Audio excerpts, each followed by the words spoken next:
a lot of this discussion today is going to be question and answers because we'd like to hear what everybody's thinking about this case. I'm Jeff Neely. I'm the co-head of the trade remedies practice here at Husch Blackwell, along with Nithya Nagarajan, who's also on, and Dan Wilson, who's another partner in our group.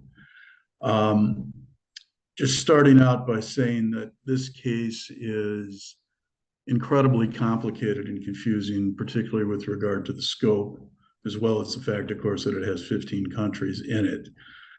It's likely to have a huge impact, not only on aluminum extrusions themselves, but on the entire economy. The original aluminum extrusions case, for those of you on the call who are familiar with that, and probably most of you are, had the most incredibly complicated and convoluted scope that many of us have ever seen. This one's worse, probably by a factor of 1,000.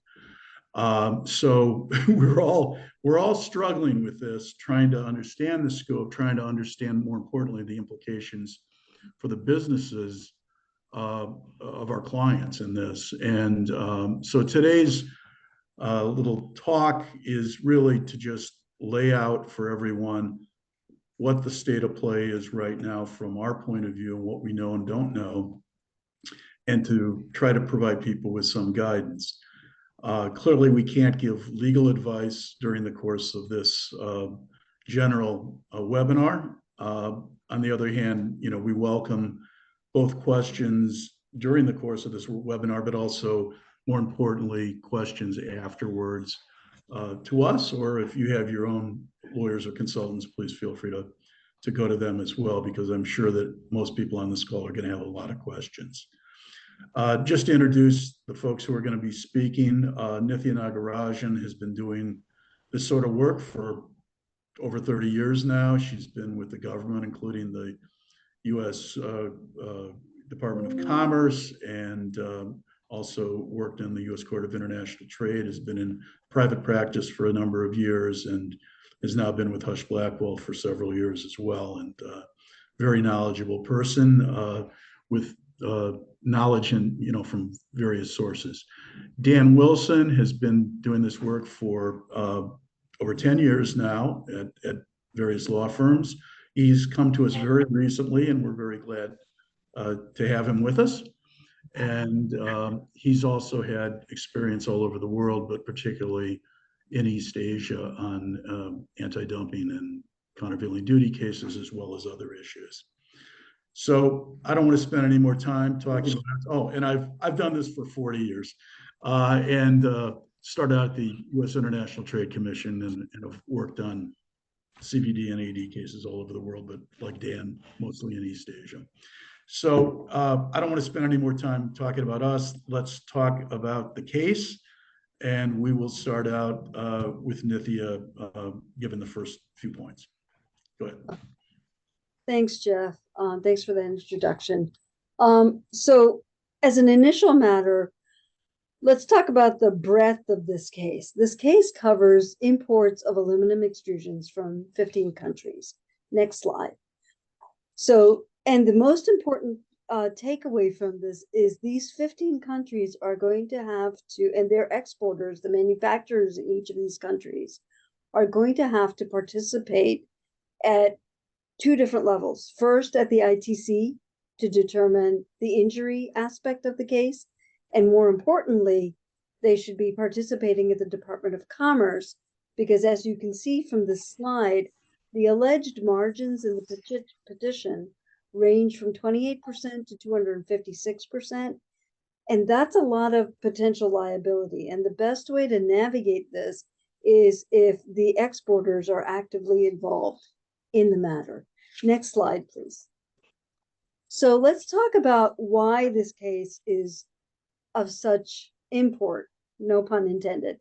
And the petition actually covers a very broad range of aluminum extrusions, and it's regardless of form, finish, or fabrication.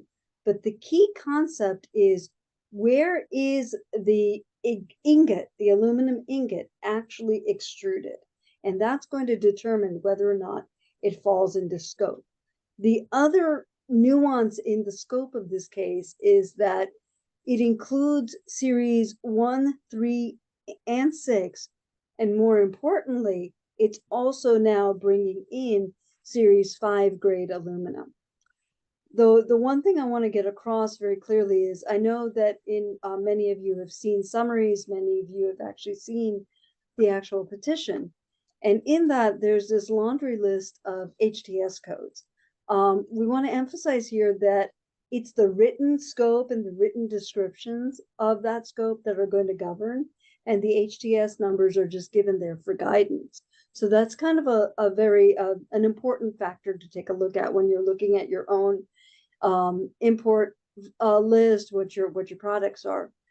We advise that you look at the actual written descriptions of the products and not to rely entirely on the HTS numbers. Next slide, please. The expansiveness of this scope is what makes it unique, because in principle, just from the title of the case, you know it's going to cover aluminum extrusions. But within that, there's also numerous other downstream products that are made from aluminum extrusions that are potentially going to be subsumed into the scope. And that is the key consideration, I think, for the US importers and US companies that are ultimately going to be facing the fact that when they import these products from any one of these 15 countries, they potentially have to pay these duties. Just a few examples. Vehicle roof rails, like for our roof racks and stuff, moonroof framing, bumpers, tent poles, fence posts, the billboard framing that is on the side of every highway, door thresholds at our front doors, picture frames that are made out of aluminum that you get everywhere. This is really a very large pool of downstream products that many companies and many consumers have to, potentially bear the burden of these duties on. Next slide, please. In addition to just distinct downstream products, you also have the issue that sub-assemblies, that is, intermediary products to finished goods, are potentially going to be brought into this. There's a nuance here, and we'll kind of talk about it further in the next slide, comparing this case to the previous case on China. But I want to bring certain key items that are now included in the scope and are being investigated as to whether they should continue to be included in the scope. These are window parts, window wall and curtain wall systems that are part and parcel with any large commercial construction project. Those window walls specifically were excluded from the previous case on China, and bringing them in now basically negates any of the exclusions that have been in place for the last 10 to 12 years.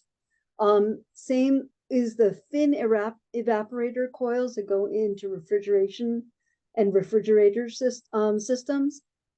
Railing and deck parts that used to become, like if you have an aluminum deck or railing system, previously under the old China order, if they all came packaged together as a kit, those were excluded.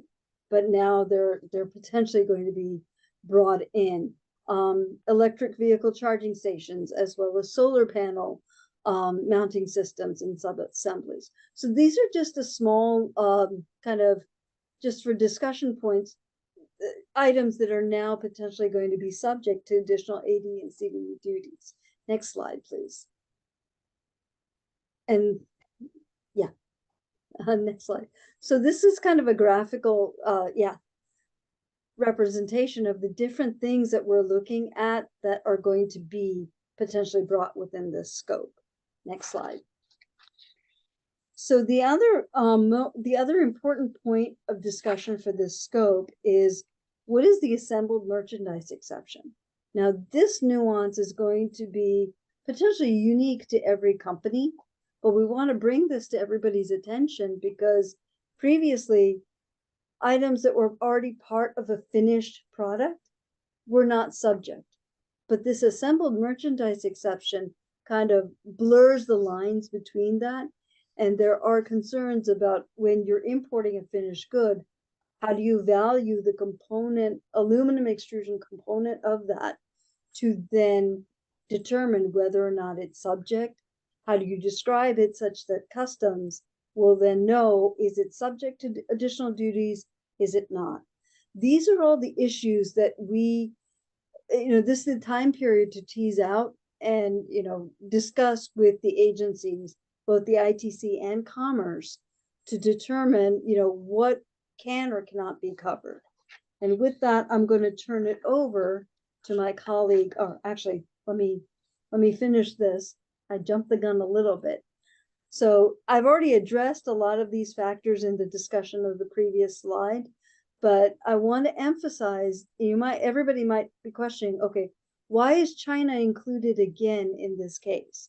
Well, the simple answer is everything that was excluded over the last 10 years with scope exclusions, etc., from the previous case on aluminum extrusions from China are now being named as specific products that are going to be subject to AD/CVD duties.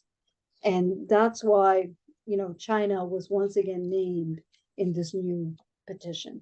And with that, I'll turn it over to my colleague, Dan, to talk about, next steps and implications. Thanks, Nithya. And with that overview, I kind of wanted to touch briefly on the context of this case, because I think it helps to highlight what the domestic industry is really trying to do. And it kind of reinforces that, the scope of this case truly is as broad as it sounds. So this petition really, I think, is the logical conclusion of the 12 years that the first order on extrusions from China was in place. So as Nithya mentioned, there was a prior finished good exception on its face that seemed to cover a number of products. But over the years, Commerce through scope rulings really limited the scope of that finished goods exception through scope rulings. And the petitioners have also been going after downstream products in a number of other ways, making the allegation of evasion under the Enforce and Protect Act, as well as anti-circumvention inquiries at Commerce. So, the petitioners really were trying to expand the scope of the existing case, and I think that really hit a saturation point. So this is really the logical conclusion to go after a larger range of projects that include aluminum extrusions, including products that are further manufactured in other countries. So, for the Chinese case, the new China case here, the aim really is to make sure that everything that is not in that scope is covered by this scope, and that's explicitly actually said in the new petition. It also really eliminates the need for petitioners to allege, as they have in various evasion and circumvention cases, that complex manufactured goods are covered by the existing scope. But even outside of that, it also brings in extrusions that were produced from other countries. And the implications of this new case for the importing community will be significant for all of those reasons. Practically, what this means is that parties are now importing anything containing aluminum extrusions from virtually everywhere, should really do a deep dive into their supply chain tracing, and should be ready to follow this case very closely. I think it's important to emphasize that the duties in most cases will be coming soon, likely by the spring of 2024, at least preliminarily. And there's a real possibility that the duties will be retroactive for at least some countries if there's a surge in imports as a result of the petition. So there's going to be limited time to adjust, and importers are really going to need to act quickly to assess their exposure here. And fundamentally, this is going to create a real risk of uncertainty in terms of supply chain tracing, reporting to the government, and financial risk assessment. So take, for example, the sub-assembly issue. There's real ambiguity as to how importers are going to report the value of those extrusions in a given sub-assembly, which is the basis for the government to assess the anti-dumping or countervailing duties. And importantly here, the consequence of having the government disagree with your valuation of those extrusion parts could result in the duties being calculated on the total value of the merchandise. So there are real implications here. So just to touch briefly on the next steps in this investigation, with the way that these investigations are conducted, it's likely that there will be preliminary duties on at least some countries. So these investigations are handled by two different agencies, and the most immediate next step is the ITC preliminary investigation, where the ITC will determine whether there's where there's injury to the domestic industry. So there's a low bar for the petitioners at the ITC prelim, and the cases move quickly. And this case is currently set to conclude before Thanksgiving, and it's more likely than not that the ITC will let the case move forward to a final phase investigation. And so the real battle on the ITC side will be on the final, which won't commence until much later in 2024. And the standard for the ITC to reach an affirmative finding in the final is much higher.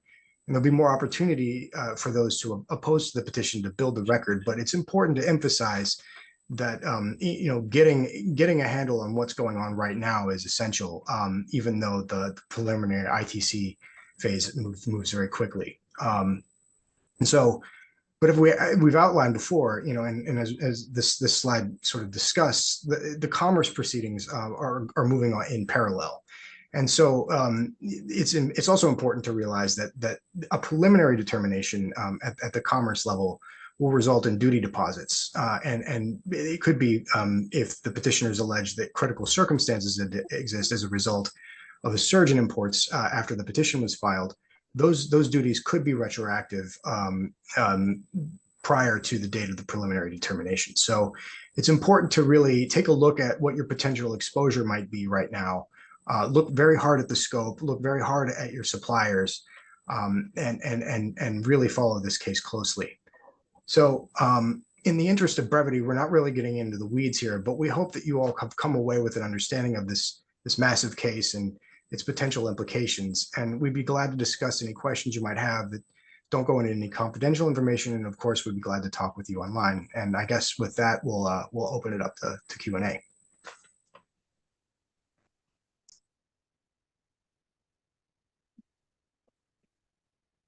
Matthew, John Hoff here. Just a little, need some clarification on the ingot versus the, die press application. So I thought I heard that it depends where the ingot is made. And then I think I heard that it really depends upon when this ingot or the molten aluminum is pressed through a die. It's actually, what's going to be covered is it's going to be the extrusion. It's not, if it's die cast or if it's molded, that's not covered. If it's extruded in an extruder, that is the kind of the starting point of where the scope will start covering that product. Okay, so it's where the ingot is melted and extruded. Correct. Okay.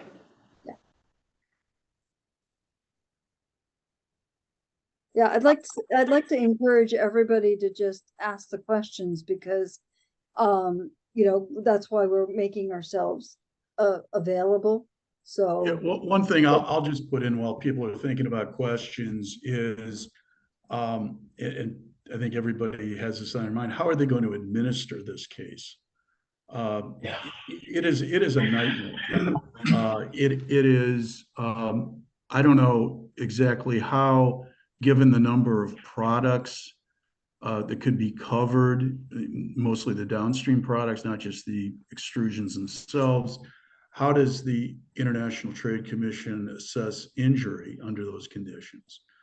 How does the Commerce Department get its hands around or its brain around how they do the products, and are they going to combine further processed products on the same for the same rate as the extruded products? And then, of course, ultimately, how would CBP enforce these orders if they come out? All of these questions, nobody's ever seen a case quite like this. So we have a lot of ideas on that and concerns about that, but I don't think anybody knows with 100% certainty. And as was mentioned, the other thing that I think that's on people's minds is, okay, suppose you have this further processed product. What are we going to do to prove that the value we're entering for the aluminum extrusion portion of it is correct, because there are, as Dan, I think it was mentioned, some real downsides to getting that wrong. Again, you know, that I say work with your lawyers and consultants on this, but nobody, you know, nobody knows for certain, because there's been very little guidance on that from the government. So we have a couple of questions coming up in the chat, and I'll take them in the order that they're received. One is the likelihood that the proposed tariffs will likely become a reality. I think the likelihood is very, very high that it will go forward, and because the depth and breadth of this case will necessitate that it is, at least preliminarily, the Department of Commerce will put forth duties. Now, the scope as written, and this is kind of where the legal arguments lie, and which is why it's important, if anybody on this call is getting questionnaires from the ITC, that you respond to that questionnaire and that you participate at some level at the ITC, because there's a nuance at the ITC where they talk about different like products. And at the preliminary stage, you have to lay the foundation for those arguments. So in the final, you can raise them again to see whether or not you can defeat the petition. But if there's no kind of good argument raised to counter the petition allegations, then the likelihood is pretty high that the tariffs will go into place. The second question is that, do you do them for the margins? We have those margins on our website. We've already prepared a petition summary. I can, you're welcome to, I can put in that link to this chat, and everybody, you can go into it and you'll see the summary, the scope, everything is in there. So we can put that in. Dan, I'm going to punt the next question to you. Sure. So right. So the way, and this is can an item be subject to the old China order and the new China petition? And the answer is the petition specifically carves out anything on the China side that's subject to the old case. So the old case is still going on, and it's the order is still in effect. So that would be anything that's not subject to that case would be covered by the new case for the Chinese imports. There's another question here saying, please clarify implementation date if this goes through. When will it have a direct impact, meaning tariffs are imposed on the materials? Well, the earliest, go ahead. Yeah, I was going to say, we've done this. That's a little bit tricky to answer that question, but there are dates that were announced at the outset of the case by the government, which are basically the dates that would happen if everything goes as quickly as possible and there are no extensions. The reality is that that's not going to happen in these incredibly complicated cases. So we don't see that happening at all. And so those dates, I think, are really kind of out of what you can expect. What we calculated, however, is with the normal extensions, the cases being fully extended, the countervailing duty decision, the preliminary decision would be around March 2nd of 2024. And the preliminary anti-dumping decision would be around May 1st of 2024. And then, as Dan mentioned, there's the possibility of critical circumstances that would take, in principle, would take the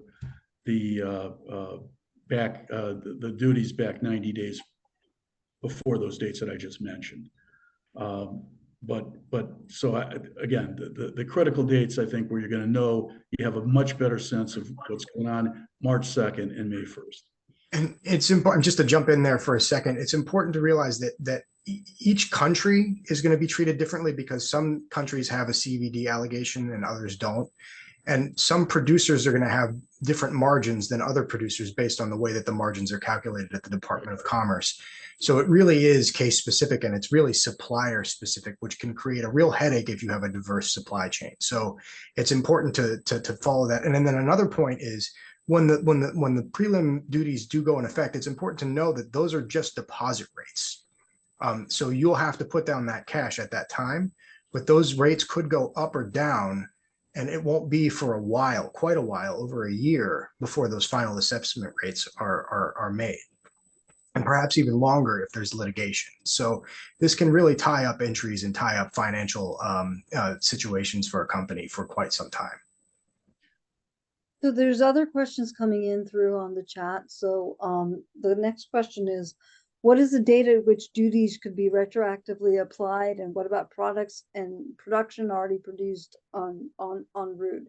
So let me, like we've been talking, there is a provision in the law called critical circumstances. So it allows for the application of duties going back 90 days from the date on which the preliminary determination is issued by the Department of Commerce. So assuming that it is March, then they can retroactively go back 90 days. So they can go back as early as December 2023, assuming that March is the first preliminary. These dates are fluid for the sole reason that it is under the control of the Department of Commerce and the ITC, and they have the authority to extend deadlines. They also have the authority to extend beyond certain regulatorily provisioned dates for extraordinarily complicated cases.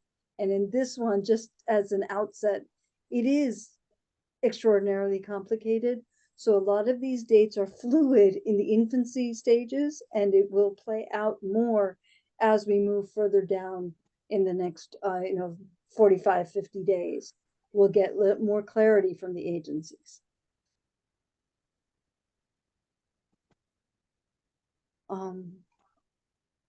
Okay, let me see.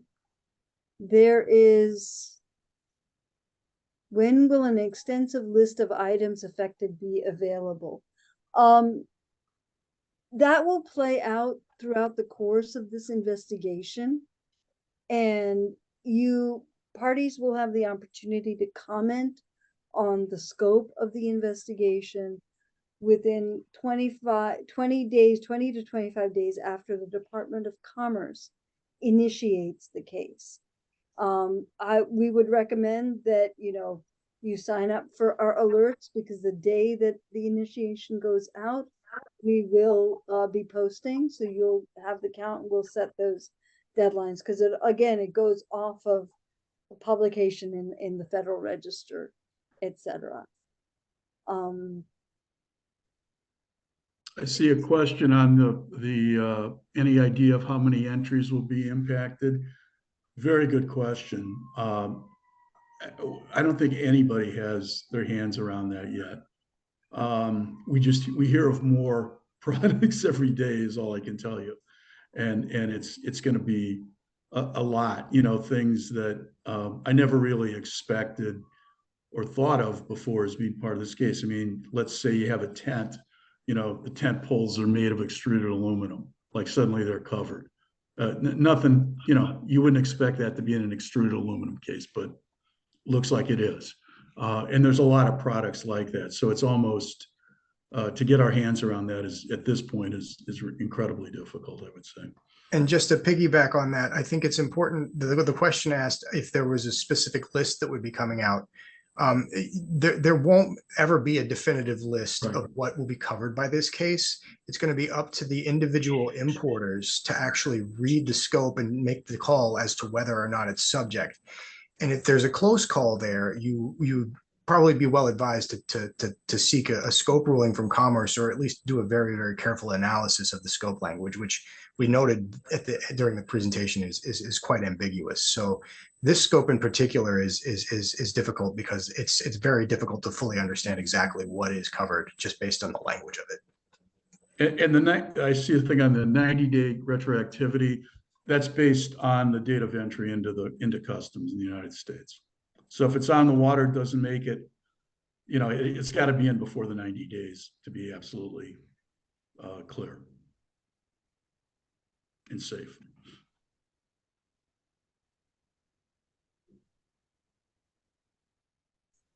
So there's a question here that asks what the impact of the questionnaires would be. I'm assuming that means the ITC questionnaires. Yeah. The impact of those questionnaires is very important. That is how the ITC staff gets a sense of what is going on in the industry. And it's really a chance for you to have the first shot at telling your story, and to make arguments that sort of put your story forward. So if you get one of those questionnaires, they're very complex and technical. So if you get them, I would recommend consulting someone who has experience with them before you submit them to the ITC.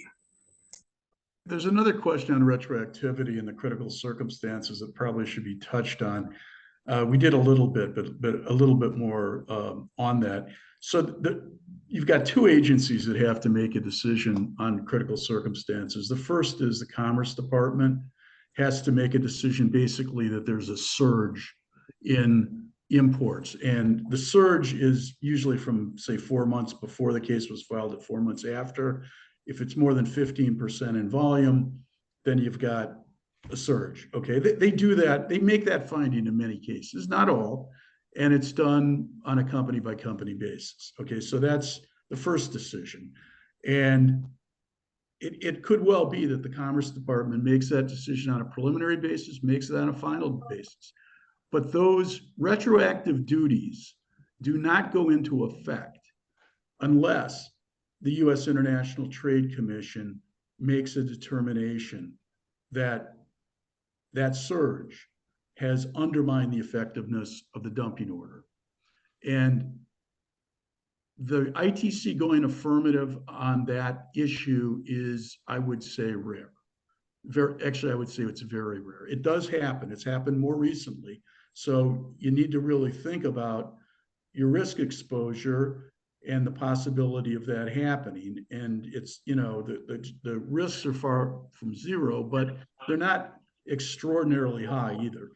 The agencies act in very different capacities. So again, that's something I think that each company needs to assess on its own. And, is it worth taking a chance on some imports or no imports or a lot of imports? I mean, that's a really a business decision, but should be informed by the possibilities of what could happen to you.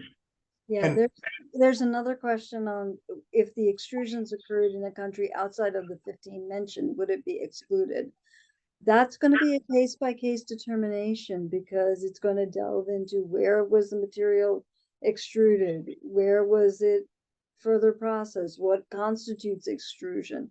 So all of that is going to, on the face of it, it might sound like it's excluded, but if there are unique situations that any of you on this session have, we would encourage that you consult with experienced counsel on this, because unfortunately, to use a tried and true phrase, the devil's going to be in the details. And it's really, you have to dig down at a very granular level to determine really what is excluded, what is not, because of the way the scope has been drafted. So Dan, you want to take the next one? Yeah, on the supplier and specific rates. How and when could a supplier obtain a specific rate? Okay, so it's a bit of a technical question, and I think that really it's in each of the Commerce Department cases, the Commerce Department is going to pick 1 to 2 individual companies to examine, and those 2 companies would get an individual rate. And then the other companies that were smaller would get a rate that's calculated from those 2 companies. And that's for the countries that are considered by Commerce to be market economies. The non-market economies such as Vietnam and China have an added wrinkle to that, where you have to demonstrate independence from the government, which is a little complicated. But ultimately, it's really going to depend on the specifics, not just of where the exporter is located, but what the dynamics of the individual Commerce Department proceedings are. So, again, unfortunately, it's a lawyerly answer. It really just depends. Yeah, and the next question is, how do you provision for lead times and how do you get stuff in? That's getting into some of the specific strategic decisions that are unique to each company. I don't think at this forum that we can get into that level of company specific detail, but reach out to us. This is the advice that we start giving as we move further down the case, because it involves a lot of strategic analysis that is specific to an individual company's supply chain. And we don't want anybody to, because as Jeff mentioned at the outset, we're providing kind of general information. We can't really give specific legal advice on this discussion. The next question is talking about, also excluded from the scope are all products covered by existing cases on China. So this is a very nuanced question about what is included in the old order from China and what's going to be included in this new order. At a very basic level, if a product is already covered, like the base exclusion, for example, extrusion, series 1, 3, and 6 extrusions, just the extrusions themselves are covered by the existing order on China. However, in the new case, series 5 has been added. So series 5 is excluded from the original China order, but now would be included. Similarly, there's a question about the finished goods exception. All the exclusions, and as a general matter, all the exclusions that were obtained in the original China case, all those products and variations thereof are being named as being included in the new order. And that critical difference is going to be the subject of effectively the year-long set of legal arguments that are going to proceed both at the ITC on the like product arguments and also scope commentary at the Department of Commerce. So that question gets to the crux of how this case is so complex and so overarchingly massive. And just another issue there. One thing is you could have gotten a scope ruling from Commerce in the old China case that says your product is out of the scope. Right. Well, now this new petition puts that into jeopardy. So even if you have that scope ruling, it would not apply to this new case. So technically, another way to put it, Dan, is it applies to the old case, but the old case has been superseded by this new case, so you're still out of luck. Right? It's a real problem because people who are out there who have scope rulings on finished goods there's no safe harbor for that. I think that's the bottom line that we're all saying here.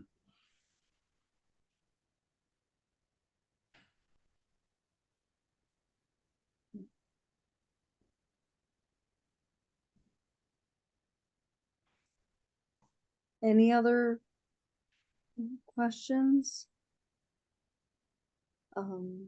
Foresee the expansion. Oh, one more popped up. Could you foresee the expansion of the new aluminum smelt and cast requirements to expand to decide the country of extrusion for extruded products? That's a good question, and I think that's going to be subject to some commentary. Right now, it's still too early to tell. This this will start developing as the ITC questionnaires are submitted by both the foreign manufacturers, US producers, and the US importers. And then it will also be teased out as part of the scope commentary and scope coverage at Commerce. Jeff or And- Dan, want to take the next You want to question? take the next one, Dan? You want me to do it? Sure. So this is under the finished good exception or assembled merchandise exception. Does this mean the finished extrusion part or the whole? Example, furniture item with aluminum extrusion. So under the new case, the rule is basically if it is a completely finished product that will not be part of another system. For example, a battery harness being used to incorporate a final battery, then it might be eligible for the new assembled merchandise exception. But it's important to realize that that's not a very clear exception. So you really have to take a close look at that and your product to see if there's an argument there. And even then, it's difficult to say. But if it is subject to the order, if you do have something that's a composite good that includes an aluminum extrusion, the scope specifically says that the duties are on the value of the extrusions itself and not the rest of the good. So that's an important thing to realize. So you have to really kind of trace that part and come up with a system for valuing that. I think that's responsive to the question. Yep, I'll come down.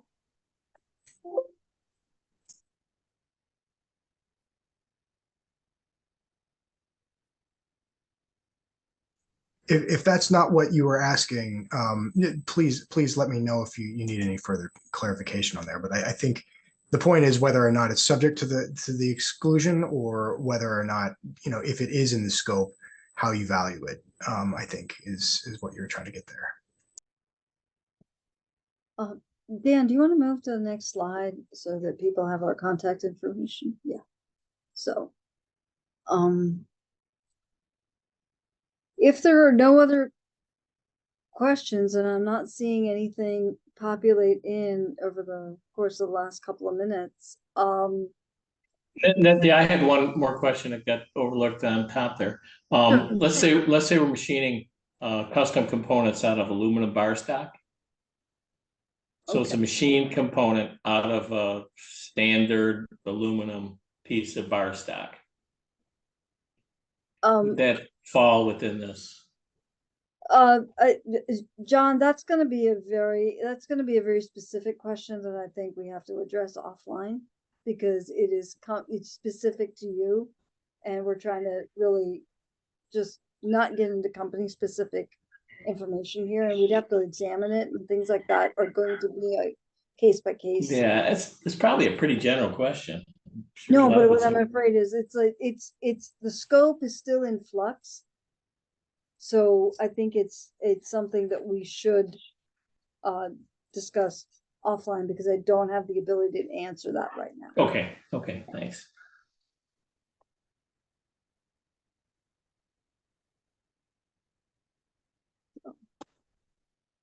Well, okay. There's another one, substantial transformation. The substantial transformation question that just populated in, well, the scope itself is challenging the concept of substantial transformation. So in previous cases, substantial transformation, it would definitely, you could make that argument. Here, that whole concept has been grayed out, and it's becoming almost a product specific question. And as we've discussed, aluminum tubes used in the furniture items are now named as potential components that are subject to duties. So the substantial transformation analysis would then, you would not have the customs concept apply. You would have a case specific commerce scope determination as to whether or not a product was substantially transformed. And those two are going to be different types of analyses. And it's going to go on a case by case and product by product level at this point, both in terms of, determining what is in and what is out, and also on evaluation and supply chain tracing. So you could very easily have a product where you would have to say it's product of, I don't know, India, based on substantial transformation, and it's a certain product, a piece of furniture or whatever, a window, and then also, and it would be, for the purpose of this case, I'm sorry, say it's a product of some other kind, the Philippines, let's say, and then, but it's a product of India for the purpose of this case. You could have some very weird and odd outcomes of this, where you'd have different outcomes for the substantial transformation test for the country of origin, and then a different analysis, as Nithya said, for this case, and something that's covered because it has Indian or Chinese or whatever components in it. So again, it becomes very difficult to administer and to get your hands around, and you really have to go through your products and try to figure out which ones are going to be affected as a starting point.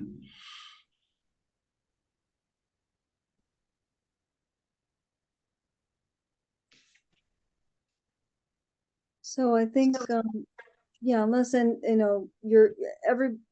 feel free to contact us, both myself, Jeff, and Dan's email contact information is on this the slide deck. Feel free to contact us, and we'll be happy to answer any further questions you have. But we do encourage you to contact your suppliers and ask them to participate. And if any of you get the ITC questionnaires, which should be, I think, coming out today, since yesterday was a government holiday, we strongly recommend that you complete those, and feel free to contact us with any further questions. Thank you. Thank you for coming.